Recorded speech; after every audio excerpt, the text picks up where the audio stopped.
Education system में तो बहुत मेजर चेंजेस की ज़रूरत है और ये बात भारत सरकार ने एक्सेप्ट भी की है, नई पॉलिसी भी लेके आए हैं। मतलब मुझे लगता है कि कई लेवल्स पे देखना है। सबसे पहले तो ये डिफाइन करना ज़रूरी है कि एजुकेशन का पर्पज़ है क्या। क्या पर्पज़ केवल नौकरी लेना है, एक जॉब मिल जाए वही पर्पज़ है? मैं उससे एग्री नहीं करता हूँ। मेरी राय में एजुकेशन का बेसिक पर्पज़ है कि एक होमो सेपियंस एक इंसान बन जाए, सोचना आ जाए, उसको समझना आ जाए। कोई राजनेता या धर्मगुरु उसको गधा ना बना सके, बेवकूफ़ ना बना सके। उसे इतनी समझ हो कि वो चीज़ों को फैक्चुअली, ऑब्जेक्टिवली समझ सके, तर्क कर सके, बहस कर सके, और अगर तर्क और बहस में सामने के तर्क ठीक हैं तो उनको एक्सेप्ट भी कर सके, इतना विनम्र भी रहे। बेसिकली पर्सनैलिटी ग्रूमिंग का प्रोसेस एजुकेशन है, वो केवल नौकरी का मामला नहीं है। पहली गलती तब होती है जब हम उसको केवल नौकरी का मामला मान लेते हैं। मतलब नौकरी ज़रूरी है, ऐसा नहीं कि ज़रूरी नहीं है, लेकिन वो सिर्फ वो उसका पर्पज़ नहीं होना चाहिए। सेकेंडली, कई ऐसी चीज़ें, जैसे अगर बहुत विस्तार में तो मेरी जा सकते हैं, जैसे एक बहुत छोटी बात है सेक्स एजुकेशन हमारी सोसाइटी में। ये इतनी ज़रूरी चीज़ है। स्कूल में जो एडोलेसेंस की एज के लोग हैं, 12, 13, 14 की एज के लोग हैं, उनको वो सब चीज़ें बताएं ताकि गलत सोर्सेज से इंफॉर्मेशन ना मिले, कोई गलती ना कर बैठें। हेल्थ एजुकेशन के रूप में हो, उनको सारी चीज़ें पता हो, ठीक हाथों से पता हो, ठीक तरीके से पता हो। फिर मेरा ख्याल है कि जैसे IITs में अब तो होने लगा है, पहले क्या था कि हम टेक्नोलॉजी सेंट्रिक एजुकेशन पर ज़्यादा फोकस करते थे कि आपने मशीन को समझ लिया, तकनीक को समझ लिया, हो गया, इंसान को नहीं समझा। टेक्नोलॉजी पढ़ने वाले लोग समाज और इंसान से एकदम कटे हुए थे। अब तो ह्यूमैनिटीज़ के कुछ सब्जेक्ट्स पढ़ाने की परंपरा शुरू हो गई है। एक होलिस्टिक एजुकेशन हो। ह्यूमैनिटीज़ वाला बच्चा केवल हिस्ट्री, पॉलिटिकल साइंस, सोशियोलॉजी पढ़ता है, उसको कोडिंग का सी भी नहीं आता, टेक्नोलॉजी बिल्कुल नहीं आती उसको MS एक्सेल भी नहीं पता क्या होता है। टेक्नोलॉजी वाला सिर्फ टेक्नोलॉजी पढ़ता है, वो ह्यूमन ब्रेन को नहीं पढ़ना चाह रहा, सोसाइटी को नहीं पढ़ना चाह रहा। क्यों नहीं एक ऐसी शिक्षा हो जिसमें एक इंटीग्रेटेड अप्रोच हो, होलिस्टिक अप्रोच हो, कि हम खुद तय कर सके कि किस किस एरिया में हमें ज़्यादा जाना है और एक बेसिक अंडरस्टैंडिंग हर चीज़ की हो। तो बेसिक 3 फार्मूले माने जाते हैं। एक यूनिवर्सलाइजेशन ऑफ प्राइमरी एजुकेशन है कि 10वीं क्लास तक की शिक्षा हर बच्चे को मिले, ठीक से मिले। वोकेशनलाइजेशन ऑफ सेकेंडरी एजुकेशन, यानी 11वीं 12वीं की पढ़ाई का पर्पज़ है कि बच्चा ये समझ पाए कि उसको ज़िंदगी में आगे कहाँ जाना है। और फिर जो हायर एजुकेशन है वो सबको करने की ज़रूरत नहीं होनी चाहिए, वो शौक पूरा करने के लिए नहीं है, वो शादी का वेटिंग रूम नहीं है, वो उसके लिए है जिसको सच में आगे पढ़ना है। वो उतना पढ़े, सब्जेक्ट चूज़ करे और फिर उसमें गहराई से रिसर्च करे ताकि डेवलपमेंट के रास्ते पर अब बढ़ें। हम एजुकेशन के मामले में बहुत बुरी स्थिति में हैं। मैं तो जिस उम्र में हूँ, मेरा अब तो पर्पज़ भी ये बन गया है कि अब मैं उसी पे कुछ काम करूँ। एक यूनिवर्सिटी शुरू करने की योजना मेरे मन में है, इनसे मैंने शेयर भी किया था। और मैं जिस तरह का विश्वविद्यालय सोचता हूँ वो नौकरी देने के पीछे पागल नहीं होगा, वो होमो सेपियंस को कायदे का इंसान बनाने की कोशिश करेगा। नौकरी तो उसका एक पार्ट है। मतलब आप जितने भी सफल लोगों को देखेंगे जनरली, जैसे मैंने इन्हीं से पूछा, ये जिस फील्ड में सफल हैं, इनका जो करियर है, अगर मैं इसको छोड़ भी दूं तो अदरवाइज भी जो इनका करियर है वो उस विषय से जुड़ा हुआ नहीं है जो इन्होंने पढ़ा है ग्रेजुएशन में। मेरा भी नहीं है, आमतौर पर किसी का भी नहीं है। 90% लोगों को मैं देखता हूँ जो सक्सेसफुल हैं, उनके ग्रेजुएशन के सब्जेक्ट में और लाइफ की फील्ड में कोई लिंक नहीं है। तो बेसिक पर्पस क्या है? वो स्मार्टनेस बाहर आ जाए, ग्रूमिंग हो जाए, इंटेलिजेंस है, इमोशनल इंटेलिजेंस है, वो सब जो टूल्स हैं वो उस बच्चे को सीखने को मिल जाए ताकि फिर वो ज़िंदगी को फेस कर सके, इनोवेट कर सके, नए रास्ते निकाल सके। 1000 रास्ते दुनिया में होते हैं। तो सच बात है कि काफ़ी चेंजेस की ज़रूरत है और आप और हम मिलकर करेंगे चेंजेस। एजुकेशन वाइज अगर देखा जाए तो मैंने बहुत ज़्यादा कुछ नहीं किया है अपनी लाइफ में, बट मेरे स्टैंड पॉइंट से अगर आप देखोगे कि एजुकेशन क्या है, तो एजुकेशन का सबसे बड़ा गोल ये है कि एक इंसान का दिमाग खुले, बजाय कि उसका दिमाग इतना नैरो डाउन हो जाए कि उसको लगे कि बस यही अगर हो गया तो सक्सेस है, ये नहीं हुआ तो फेलियर है।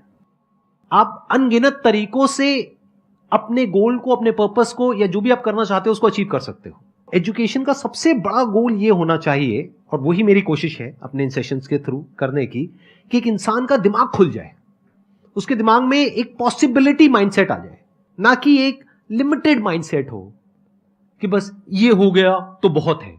अब प्रॉब्लम क्या है, ये जो लिमिटेड माइंडसेट है ये बहुत लोगों का है, करोड़ों लोगों का है, तो वहां पे कंपटीशन भी बहुत है। पॉसिबिलिटी माइंडसेट जबकि देखा जाए तो ज्यादा इंटरेस्टिंग है, लेकिन बहुत कम लोगों का है और वहां पे कंपटीशन कम है। और पॉसिबिलिटी माइंडसेट क्या होता है कि कोई भी काम अगर मैं कर रहा हूं, अगर वो नहीं हुआ तो इसका मतलब ये नहीं है कि मैं फेल हो गया, इसका मतलब ये है कि मैं क्रैक नहीं कर पाया। There has to be a way. ये एजुकेशन काम अगर कर दे तो रियल एजुकेशन हो गई हमारी। मतलब एक इंसान को, हाँ सॉरी, थॉमस एडिसन बल्ब के आविष्कार में लगा हुआ था, हाँ जी, 1000 बार फेल हुआ।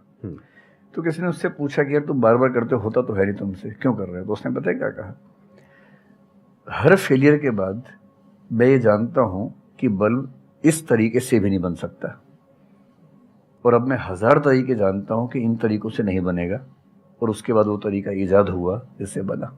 एजुकेशन से एक इंसान का दिमाग इतना खुल जाए कि सबसे पहली चीज तो उसको ये समझ आए कि मैं कुछ भी नहीं जानता हूं। हाँ, एकदम ठीक बात है। एजुकेशन मस्ट बी सच कि वो लाइफ लॉन्ग आपका एक क्वेश्चनिंग माइंड बना ही रहे, कि आप कहीं भी हो, कुछ भी कर रहे हो, आपके दिमाग में क्वेश्चंस चले, questions related to the problems. जो भी आप काम कर रहे हो वो क्या है, अल्टीमेटली प्रॉब्लम सॉल्विंग है, तभी उस काम में वैल्यू है। अगर किसी की कोई प्रॉब्लम ही नहीं सॉल्व कर रहे हो तो उसमें वैल्यू कहां ऐड हो रही है, और वैल्यू नहीं ऐड होगी तो आपको पैसा कैसे मिलेगा, फिर चाहे जॉब हो चाहे बिजनेस हो। सो द आइडिया इज कि आपका दिमाग ये चलना चाहिए, अच्छा ये प्रॉब्लम है ना, पहले तो मुझे नहीं पता है कि इसको सॉल्व कैसे करना है, क्योंकि अगर आपको पहले से ही पता है तो आपको वही पता है जिस तरह से वो प्रॉब्लम सॉल्व होती आई है। That may not be relevant in today's context, but still आप उसको उसी तरह से सॉल्व करोगे जिस तरह से सब कर रहे हैं। वहां पर कंपटीशन है, फिर आप कहोगे कि कुछ हो नहीं रहा है।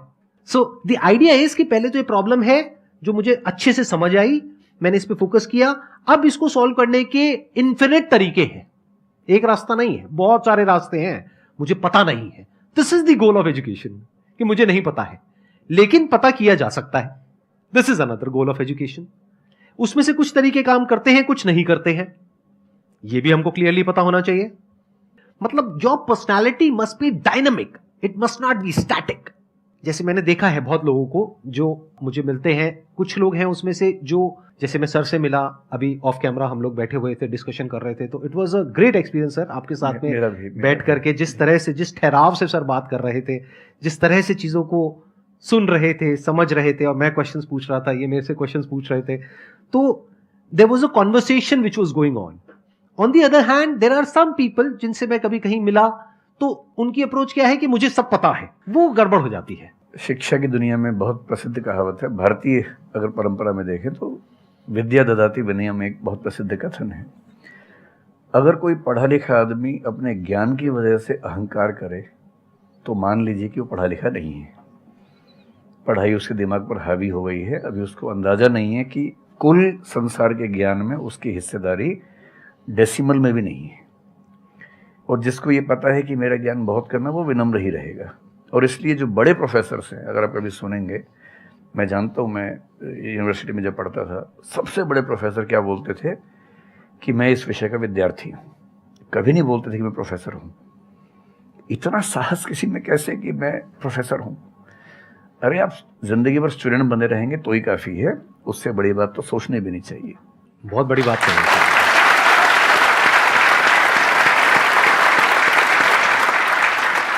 मतलब कि एजुकेशन का गोल आपको प्रोफेसर बनाना नहीं है, आपको स्टूडेंट बनाना है। हाँ। अगर सर की बात को आगे एक्सटेंड किया जाए, एकदम सही बात। एक लाइफ लॉन्ग स्टूडेंट, कि आप सीखते चले जा रहे हो, सबसे, जिससे मिल रहे हो, लोगों से सीख रहे हो, सिचुएशन से सीख रहे हो, अपनी लाइफ के अच्छे एक्सपीरियंसेस से सीख रहे हो, बुरे से सीख रहे हो। जैसे मैंने देखा है जब भी यहाँ पे कोई क्वेश्चंस पूछते हैं ना, सबके क्वेश्चंस एक ही होते हैं, सर सक्सेसफुल कैसे हो। कभी मैंने आज तक ये क्वेश्चन नहीं सुना किसी का भी जो इससे बड़ा क्वेश्चन है, जो आप रिलेट कर जाएंगे कि सर सक्सेस हमारा दिमाग खराब किस तरीके से करती है, या सक्सेस का क्या माइनस पॉइंट है। सही बात। सक्सेसफुल होने से बड़ा है मीनिंगफुल होना, सार्थक होना। सफल होना छोटी बात है, सार्थक होना ज्यादा बड़ी बात है।